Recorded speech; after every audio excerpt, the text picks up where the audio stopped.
Iran Israel cease fire को 3 हफ्ते होने वाले हैं। मिसाइलें और फाइटर जेट्स की बारूदी वर्षा थम भी चुकी है, लेकिन ईरान में मोसाद का जो ऑपरेशन है वो अब भी बदस्तूर जारी है।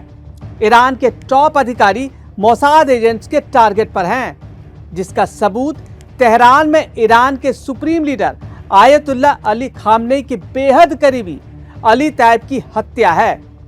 उनकी हत्या में मोसाद का हाथ होने का शक है। अली तैयब की हत्या ईरान के होने वाले कत्लेआम की शुरुआत मानी जा रही है। दावा किया जा रहा है कि खामनेई की मौत तक यह सिलसिला नहीं रुकने वाला। कोई नहीं जानता ईरान में कहां किस गोली पर ईरान के सुप्रीम लीडर का नाम लिखा है।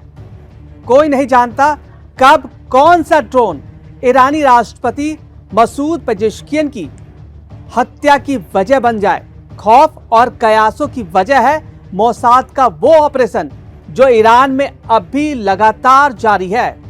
ईरान इजराइल युद्ध को समाप्त हुए करीब 20 दिन बीत चुके हैं, लेकिन ईरान में मोसाद के एजेंट्स अब भी एक्टिव हैं और घात लगाकर खामनेई के करीबियों की हत्या कर रहे हैं। जो भी उनके करीबी हैं सभी को मार रहे हैं। मोसाद का सबसे लेटेस्ट टारगेट बने हैं ईरान के supreme leader ayatollah Ali Khamenei के करीबी अली तैयब। ईरानी मीडिया रिपोर्ट्स में यह दावा किया जा रहा है कि खामनेई के बेहद करीबी अली तैयब की रहस्यमयी हालतों में मौत हो गई। इनकी मौत के पीछे मोसाद का हाथ होने का शक है। अली तैयब ज्यादा चर्चा में नहीं रहते थे। खुफिया तौर पर खामनेई के बेहद करीबी थे और काम के थे। सारल्ला हेडक्वार्टर में खामनेई के प्रतिनिधि रह चुके थे।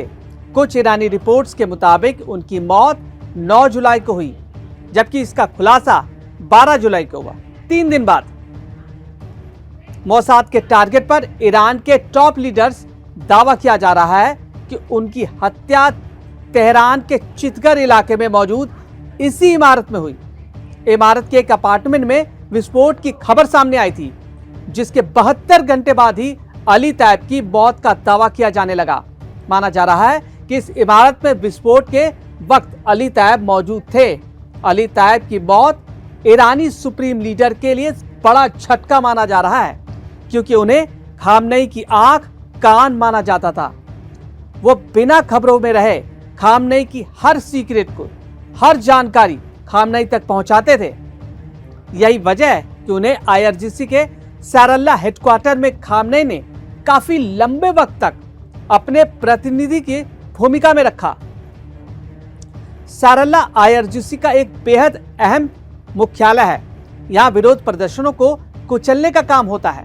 सरकार विरोधी लोगों पर नजर रखी जाती है। सरकार विरोधियों के खिलाफ साइबर जंग का केंद्र है यह मुख्यालय। 2009, 2017 और 2019 में सरकार के खिलाफ प्रदर्शनों को दबाने की पूरी रणनीति इसी हेडक्वार्टर से बनती है। अली तैयब का हस्तक्षेप हर उस जगह पे है जहां से खामनेई शासन के खिलाफ बगावत हो सकती थी। यही वजह है कि वो मोसाद के प्राइमरी टारगेट में से एक थे। मतलब काफी दिनों से वो उनके निशाने पर थे। लेकिन यह ईरान में होने वाले रक्त चरित्र की महज शुरुआत भर है। 12 दिन में इजराइल ने ईरान में जोरदार हमले किए, मिसाइलें बरसाई, बम बरसाए। लेकिन अब मोसाद ने जंग का जो दूसरा चैप्टर शुरू किया है, जो षड्यंत्र का चक्रव्यूह लेकर आया है।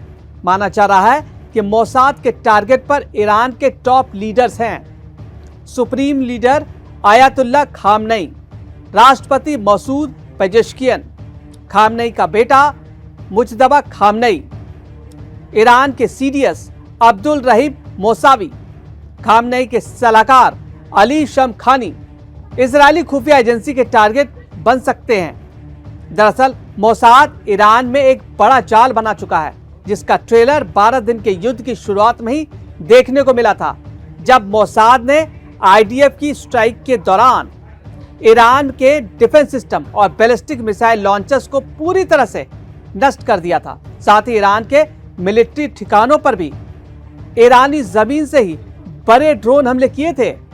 दरअसल ईरान में न सिर्फ मोसाद के एजेंट अपनी मजबूत जड़ें जमा चुके हैं, बल्कि उन्हें ईरान में जगह जगह ड्रोन केंद्र भी स्थापित कर लिए हैं। मतलब मोसाद के एजेंट पूरे ईरान में फैल चुके हैं, जो ईरान के लिए एक बड़ी चुनौती, बड़ी मुसीबत बन चुके हैं आज के दौर में। ईरान के अंदर एक्टिव मोसाद के ठिकानों को तबाह किया जा रहा है। उन्होंने अपने ठिकाने बना लिए हैं ईरान के अंदर। 11 जुलाई को तेहरान में एक विशेष ऑपरेशन चलाकर मोसाद के एक और ठिकाने को तबाह किया गया है।